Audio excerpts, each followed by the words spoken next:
के Jha, head of the department of physics of Kota classes. बच्चों, हमने पिछले लेक्चर में डिस्कस किया था refraction of light at plane surface के ऊपर में। हम उसी कड़ी में थोड़े से और आगे बढ़ें टॉपिक को। तो देखिए,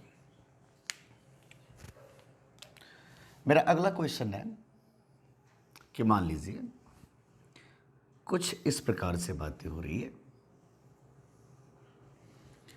एक बीकर है,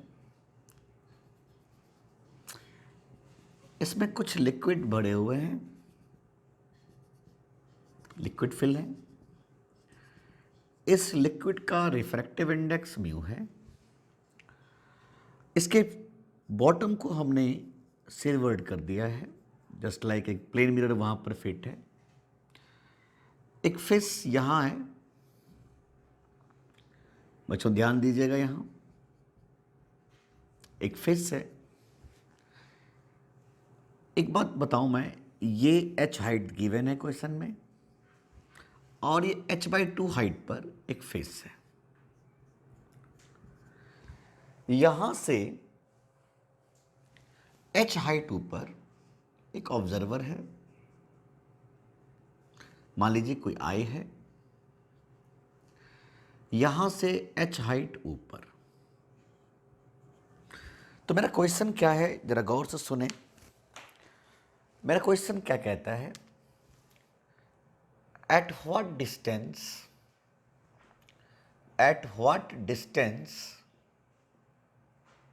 या डिस्टेंसेस, एट व्हाट डिस्टेंस या distances the image of bird, the image of eye, हमने आई बोला है, image of eye from the fish,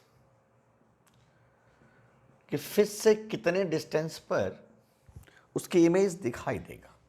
eight what distance fish see, मैं यहां पर थोड़ी करेक्शन कर देता हूं, fish see the image of eye, ठीक है। एट व्हाट डिस्टेंस या distances fish see the image of आई। चलिए जरा गौर से सोचिएगा, यहां पर दो तरीके से ऑब्जर्वेशन हो सकते हैं बच्चों। मेरा पहला ऑब्जर्वेशन और मेरा दूसरा ऑब्जर्वेशन। ऑब्जर्वेशन नंबर 1 में हमने कुछ ऐसे एनालाइज किया कि अगर ये फिश डायरेक्टली इसको ऑब्जर्व कर लेगा, डायरेक्टली भी देख सकता है, तो मैंने इसका नाम दिया डायरेक्ट ऑब्जर्वेशन। डायरेक्ट ऑब्जर्वेशन, या तो ये फिश इस आई को डायरेक्टली देख लेगा, या ये फिश इस आई को इस मिरर में देखेगा। तो हम दोनों बातों को जिक्र करें तो चलिए, जब डायरेक्टली ऑब्जर्वेशन करेगा ये फिश इस आई को, तो मैं फिर से बोलूंगा कि d dash equal to d by mu relative. तो देखिएगा डी का वैल्यू क्या है, h। डी का वैल्यू बच्चों है h, क्योंकि जब फिश को देखना होगा इसको, तो फिश अपेरेंट निकालने के लिए यहां आना पड़ेगा फिश को, और यहां से ऑब्जर्व करेगा। तो डी का वैल्यू हो गया h divided by mu relative. तो देखिएगा म्यू रिलेटिव कैसे निकालते हैं, mu object by mu observer. Observer जिस मीडियम में है वहां की रिफ्रैक्टिव इंडेक्स म्यू है। तो बच्चों हम कह सकते हैं कि d dash equal to mu h. अब जरा समझिएगा, अगर ये डायरेक्टली ऑब्जर्व करेगा यहां से, तो ये आई यहां नजर आएगा बच्चों, सोचिएगा, जो कि ये डिस्टेंस म्यू एच कहलाया। बट हमसे क्या पूछ रहा है कि कितने डिस्टेंस पर इमेज दिखेंगे इस फिश को। तो चूंकि यहां से देखता तो ये म्यू एच होता, लेकिन ये फिश यहां से भी h/2 हाइट नीचे से देख रहा है। The correct answer is mu H plus h/2। मुझे उम्मीद है आपको समझ में आया होगा पहला पार्ट। अब आइए इसके दूसरे पार्ट में हम बात करें। हमने कहा ऑब्जर्वेशन नंबर 2, जब ये as seen in the mirror, जब ये मिरर में देखेगा तो इसको क्या ऑब्जर्व करेगा, ये क्या ऑब्जर्व करेगा, जरा उसको समझने की कोशिश करें। तो आपका जवाब होगा कि ये हाइट h है, ये हाइट h है, इसका इमेज यहाँ जाके बना था, तो ये म्यू एच होता। तब आपका जवाब होगा कि ये म्यू एच, ये म्यू एच और ये h, तो कितने, इस मिरर के लिए यही इमेज ऑब्जेक्ट डिस्टेंस का काम करेगा। और मैं पूछ सकता हूँ आपसे कि अगर ये इमेज है तो इस मिरर, इस प्लेन मिरर के लिए ये ऑब्जेक्ट की तरह काम करेगा, तो ये प्लेन मिरर ने इमेज कहाँ बनाया होगा? Of course mu H plus H distance नीचे इसका इमेज बनाया होगा। अगर ये डिस्टेंस म्यू एच और ये डिस्टेंस एच, तो इस प्लेन मिरर के लिए यही ऑब्जेक्ट डिस्टेंस की तरह काम करेगा। तो in a plane mirror object distance equal to image distance, तो ये mu H plus H distance ऊपर था, तो इसका मतलब इसका image mu H plus H distance नीचे बनेगा। अब जरा सोचिएगा कि ये फिश ऑब्जर्व कहाँ से कर रहा है? ये फिश तो h/2 हाइट से ऑब्जर्व कर रहा है। तो मैं सेकेंड इमेज को क्या बताऊंगा कि जो इसका सेकेंड इमेज बना था उसका आंसर आप लिखोगे म्यू एच प्लस एच और plus h/2, and second image जो इसका बना था, जो डिस्टेंस हुआ है, वो हुआ होगा म्यू एच प्लस 3h/2। मुझे उम्मीद है आपको समझ में आया होगा। और एक बात और बताता हूँ मैं, यहाँ पर क्वेश्चन ऐसे भी पूछ सकता है कि eight what distance I C the image of fish, तो यहाँ पर भी हम सिमिलर केस लगा सकते हैं। आप जल्दी से इसको नोट कर लो, मैं आगे बढ़ता हूँ। चलिए, तो मुझे लगता है यहाँ तक तो आपको समझ में आ गया होगा। अब हम थोड़े से और इसको मॉडिफाई करने की कोशिश कर रहे हैं। देखिएगा क्या कहना चाह रहा है कि मान लीजिए ये कोई लेक है, कोई झील है, कोई तालाब है, कुछ भी बोलिए, इसमें एक फिश है, इसमें एक फिश है। बहुत अच्छे से समझने की कोशिश करिएगा। यही फिश है और यहां एक बर्ड है, मतलब बर्ड भी उड़ रहा है और ये फिश भी मूव कर रहा है, दोनों बातें हो रही है। मुझे क्वेश्चन में कह रहा है कि ये फिश 3 मीटर पर सेकेंड से ऊपर की तरफ जा रहा है। फिर से सुनिएगा कि ये फिश 3 मीटर पर सेकेंड से ऊपर की तरफ जा रहा है। जब ये ऊपर की तरफ जा रहा था मेरे बच्चे, जरा उस सिचुएशन को फील करिएगा। जब ये फिश ऊपर की तरफ जा रहा था तो इसने ऑब्जर्व किया कि ये बर्ड 9 मीटर पर सेकेंड से नीचे आ रहा है। ये पानी है, इसका रिफ्रैक्टिव इंडेक्स 4/3 होगा। एक बार फिर से सुने, ये फिश 3 मीटर पर सेकेंड से ऊपर जा रहा था, और जब ये फिश ऊपर जा रहा था उस वक्त इसने महसूस किया कि ये जो बर्ड है ना, ये बर्ड 9 मीटर पर सेकेंड से नीचे आ रहा है। तो हमने पूछ लिया आपसे कि find the actual velocity, find the actual velocity of bird.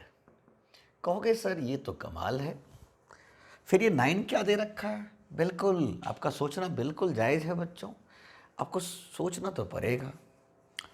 देखिए हुआ क्या है, इसने कभी इसको देखा ही नहीं है। ये जब भी इसको देखेगा तो इसको नहीं देखेगा, इसकी इमेज को देखेगा, और इसकी इमेज 9 मीटर पर सेकेंड से नीचे आ रहा है। इसकी इमेज 9 मीटर पर सेकेंड से नीचे आ रहा है। तो मैं क्या बोलूँगा कि ये इसका वैल्यू नहीं है 9 मीटर पर सेकेंड, इसकी इमेज जो है ना वो 9 मीटर पर सेकेंड से आ रहा है। तो मुझसे पूछा जा रहा था कि इसकी एक्चुअल वेलोसिटी कितनी है। चलिए देखिए कैसे बनाएंगे इसको, कैसे सॉल्व करेंगे। ध्यान से देखिएगा, बहुत इंपॉर्टेंट क्वेश्चंस हैं हमारे एंट्रेंस एग्जाम के पॉइंट ऑफ व्यू से। मान लीजिए ये डिस्टेंस x है और मान लीजिए कि ये डिस्टेंस y है। चूंकि बात हो रहा है बर्ड का, तो मैं बर्ड के बारे में सोच रहा हूं, तो बर्ड को देखने वाला कौन था? फिश। हम इसका एपरेंट निकालने जा रहे हैं। तो लिखेंगे d dash equal to d by mu relative. बच्चों जब ये फिश यहां से देखेगा, तो ये y हाइट पे है भाई, तो मैं कहूंगा d का वैल्यू तो हो गया y divided by mu relative, mu object by mu observer. Mu object है 1 और म्यू ऑब्जर्वर है म्यू। बाद में इसका वैल्यू पुट कर देंगे हम लोग 4/3। तो सारे बच्चे मुझे बताएं कि डी डैश का वैल्यू कितना आ गया? ऑफ कोर्स म्यू वाई का वैल्यू आ गया। इसका मतलब ये बर्ड इस फिश को जो जब यहाँ से देखेगा तो इसको दिखाई देगा यहाँ पर। मतलब मेरे बच्चे जरा सुनने की कोशिश करें, यही है म्यू वाई। इसका ये मतलब हुआ कि इस फिश ने इसको नहीं देखा होगा, इसको देखा होगा, और ये 9 मीटर पर सेकेंड से नीचे आ रहा है। तो हमसे क्या पूछ रहा था कि actual velocity of the bird क्या होने वाला है। तो चलिए एक छोटा सा काम करते हैं, यहां से लेके यहां तक का डिस्टेंस कितना होगा जरा सोचिए। तो मान लीजिए यहां से लेके यहां तक का डिस्टेंस कैपिटल वाई है। फिर से सुनिएगा, यहां से लेके यहां तक का डिस्टेंस कैपिटल वाई है। मतलब इमेज जो है बर्ड का फिश से तो इतने ही डिस्टेंस पे होंगे। मान लीजिए कैपिटल वाई डिस्टेंस पे है, तो इस कैपिटल वाई को मैं क्या लिखूंगा? x plus mu y, x plus mu y. मैं करता क्या हूं, इसको डिफ्रेंशिएट कर देता हूं। dy by D t is equal to dx by D T plus mu dy by D t. जरा समझने की कोशिश करिएगा। dy by D t is the velocity of this image. इस बर्ड का जो इमेज है ना, उसकी वेलोसिटी है ये। And we have given in the question this is 9। dx by dt is the actual velocity of the fish plus 4/3 and dy by dt is the actual velocity of the bird.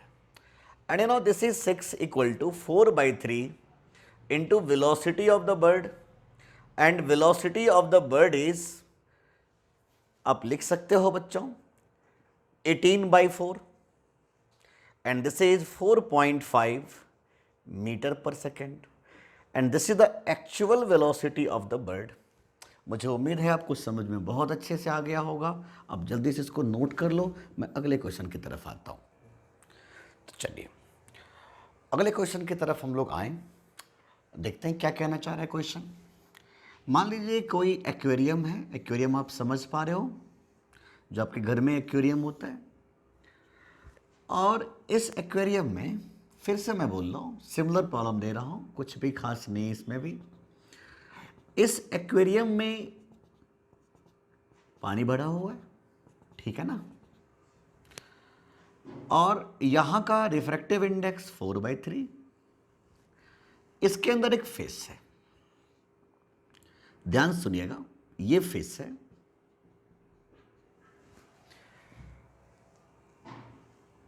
और यहां एक fly है बच्चों।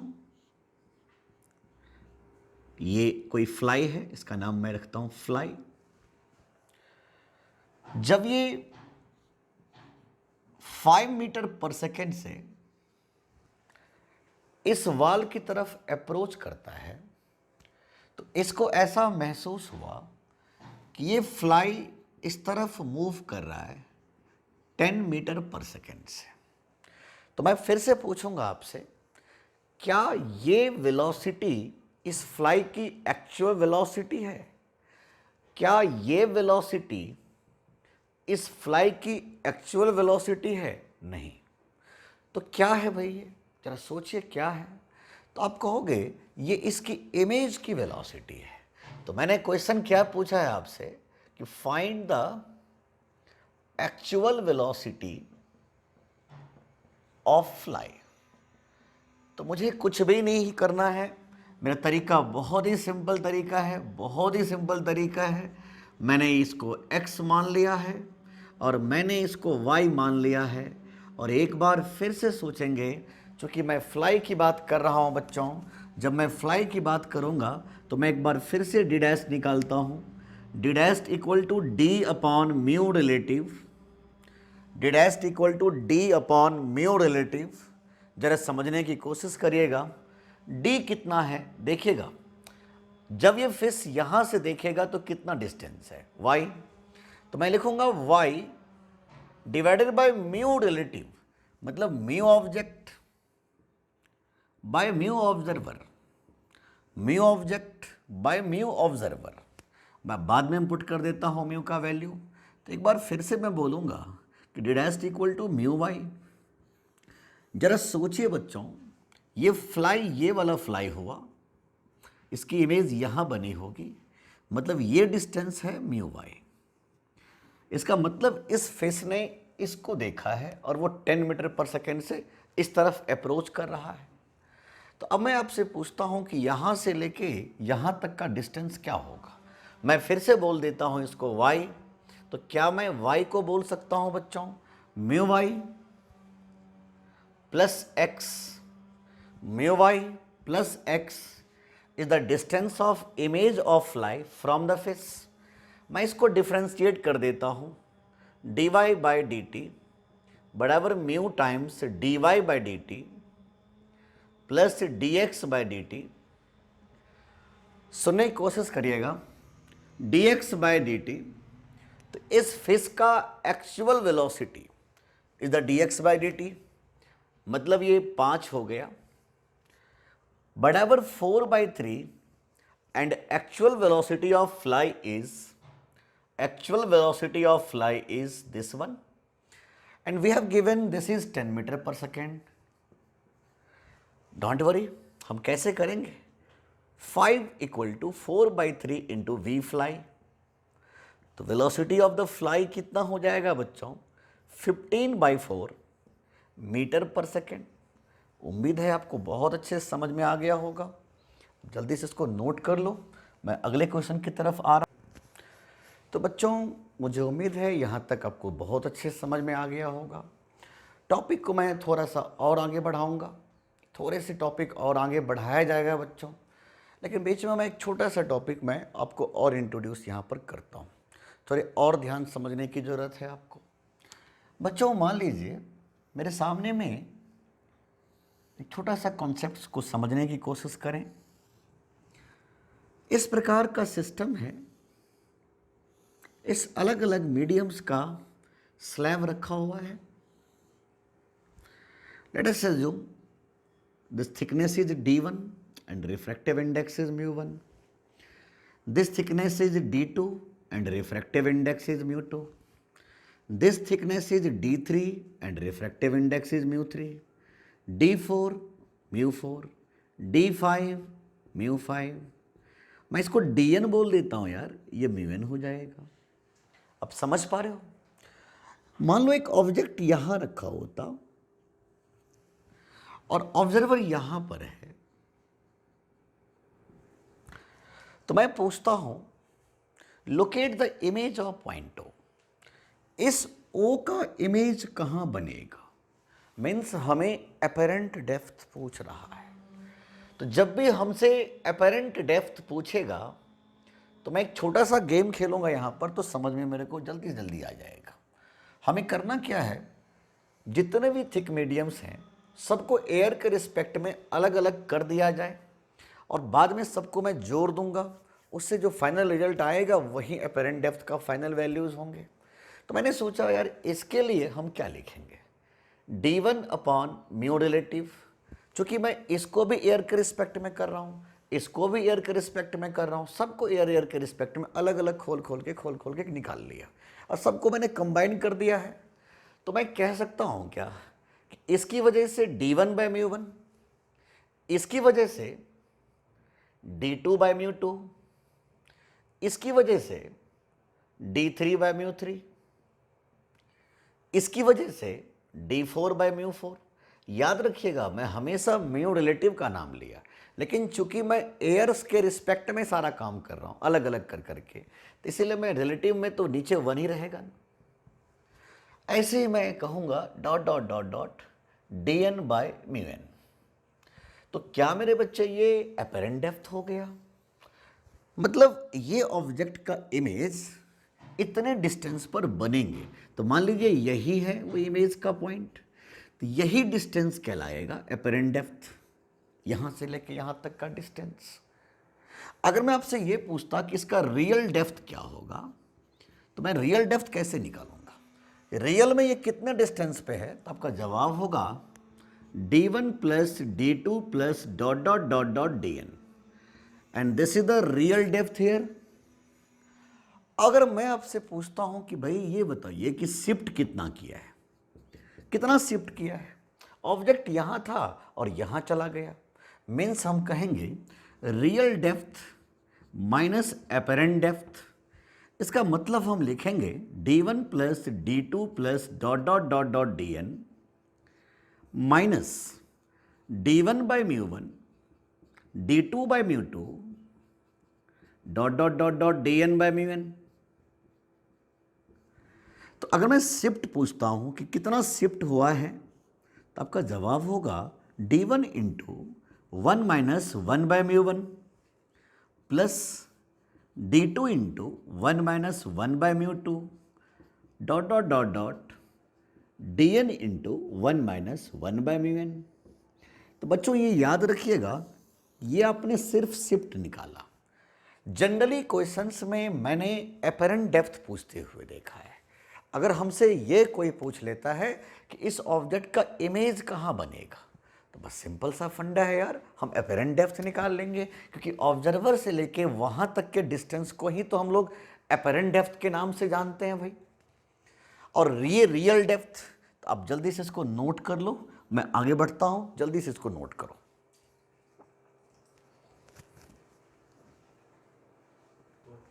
तो चलिए इस पे कुछ क्वेश्चंस करते हैं, थोड़े से और कॉन्फिडेंस में आएंगे हम लोग।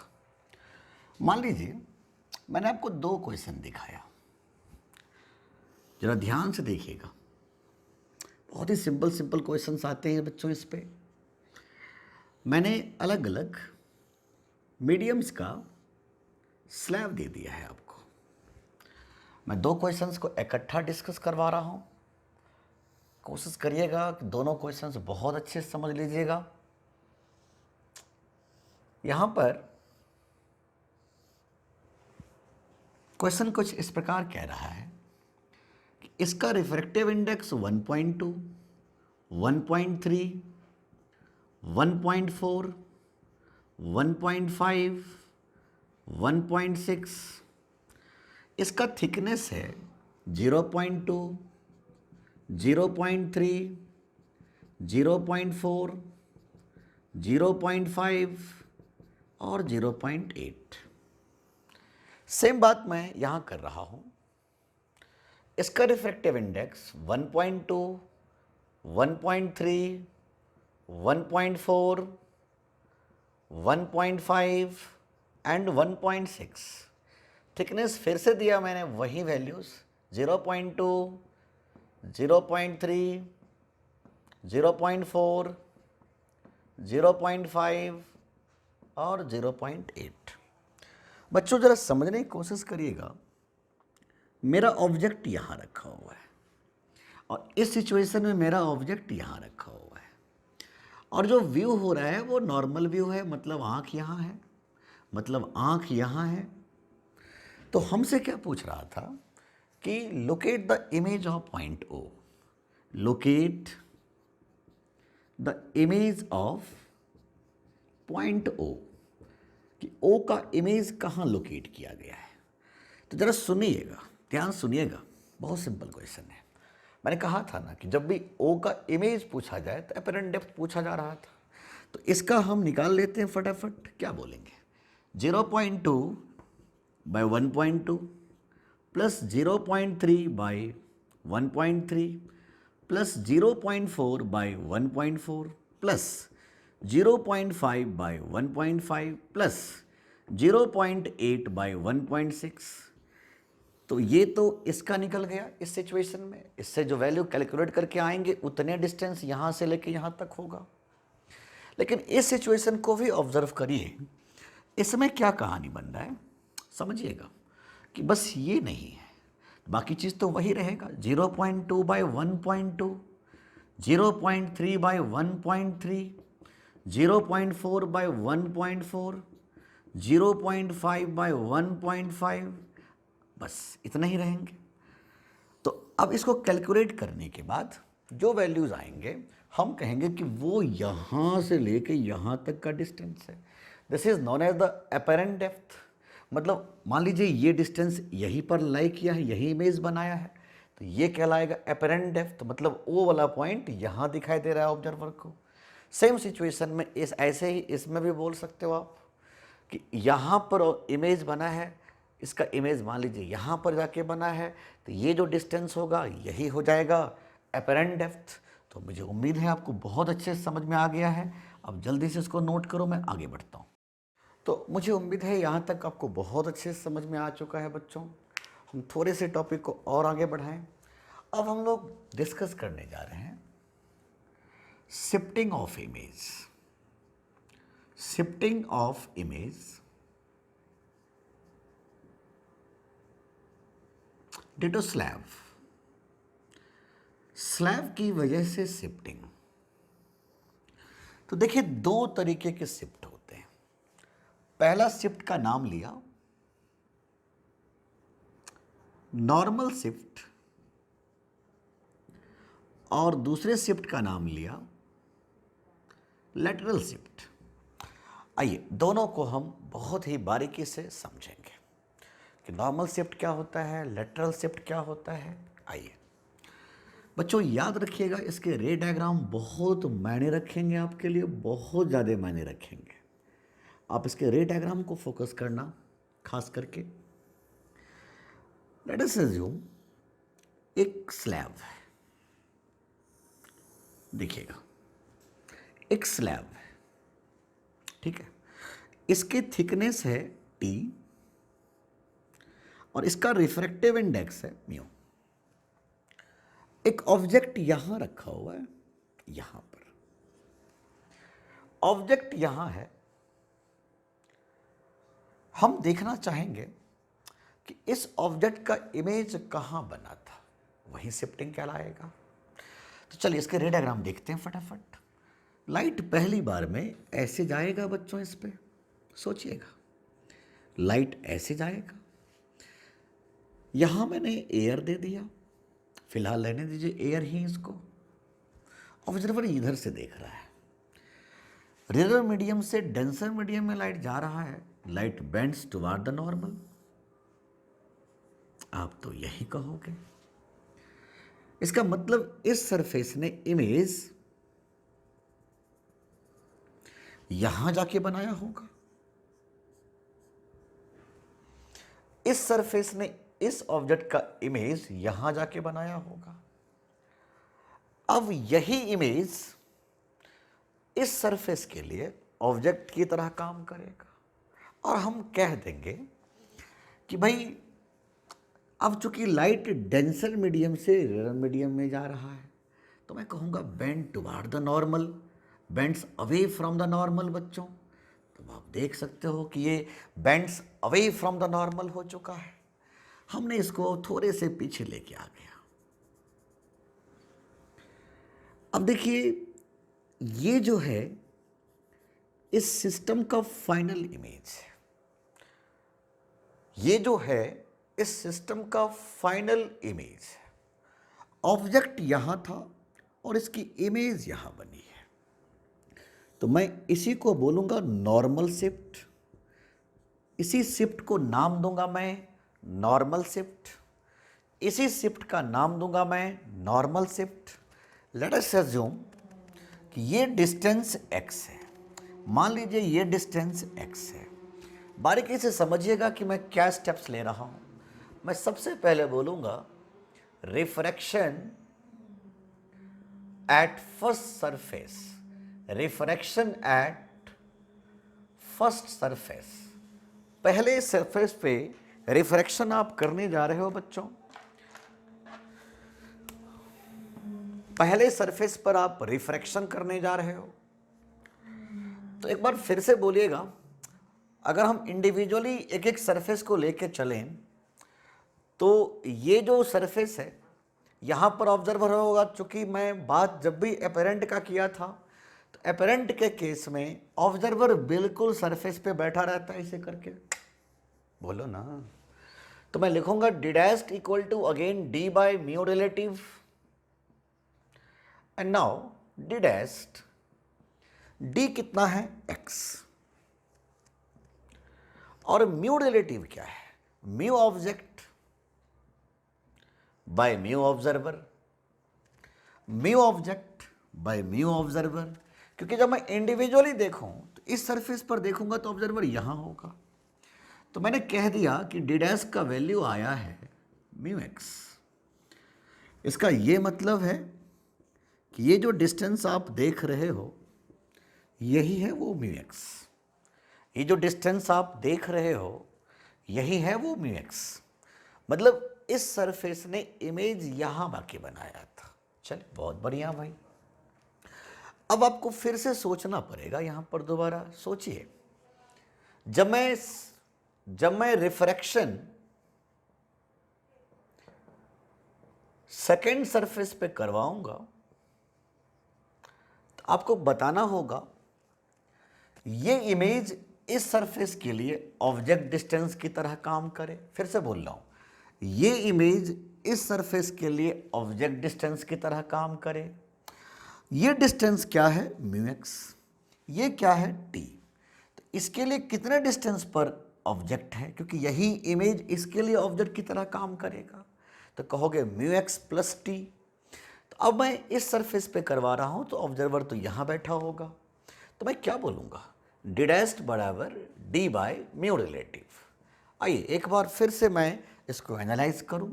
डी डैश्ड बराबर mu x plus t is the value of d here, mu x plus t is the value of d here divided by mu relative. Mu relative is mu object by mu observer, mu object by mu observer। और हम कह देंगे, मैं D dash को अब लिखूंगा x plus T by mu. तो बच्चों यही तो है बेसिकली। ये है क्या, मान लो कुछ इसका नाम देता हूं m, इसका नाम देता हूं n। तो बेसिकली ये ni2 का वैल्यू है, यही डिस्टेंस है वो। हमसे क्या पूछ रहा था, हमसे पूछ रहा था कि शिफ्ट निकालना है। शिफ्ट का मतलब OI2 निकालना है, शिफ्ट का मतलब मुझे OI2 निकालना है। और OI2 मैं कैसे निकालूंगा, this distance plus this distance minus this distance means x plus T minus ये वाला डिस्टेंस, ये वाला distance x minus T by mu. और मैंने सॉल्व कर दिया इसको, तो मेरा शिफ्ट निकल गया है t into 1 minus 1 by mu, t into 1 minus 1 by mu. तो बच्चों मैंने फाइनली क्या देखा, हमने फाइनली देखा कि जो शिफ्ट है उसका वैल्यू होता है t into 1 minus 1 by mu. आप जल्दी से इसको नोट कर लो बच्चों। मैं इससे आगे का टॉपिक हम लोग नेक्स्ट लेक्चर में देखेंगे। आज के लिए इतना ही।